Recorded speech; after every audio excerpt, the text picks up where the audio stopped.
Kui teil jääb grupeerimisel kontaktide puhul väheks klassidest, näiteks klassid on A, B, C kategooria, kuid tahaksite veel eristada Eesti kontaktid ja rahvusvahelised kontaktid, siis on võimalik kasutada klassifikaatoreid. Lisaks, kui jääb artiklite puhul väheks klassidest ja gruppidest, siis samuti on võimalik kasutada klassifikaatoreid ja neid klassifikaatoreid veel omakorda jagada tüüpide alusel gruppidesse.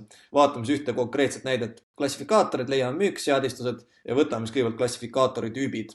Siin on mul siis sisestatud näiteks artikli klassifikaatori tüübid 2 tükki, tunnus ja värv, ehk siis toote järgi ja siis värvi järgi.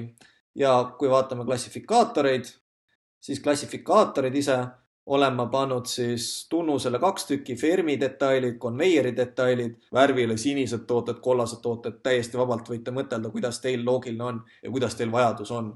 Ja kui vaatame nüüd konkreetselt artikleid, siis artiklite peal näiteks on mul välja otsitud detailid, siis saan klassifikaatori alt otsida Ferm, näeme Fermi detaile, neid on 2 tükki, üks on siis kollane ja teine on sinine.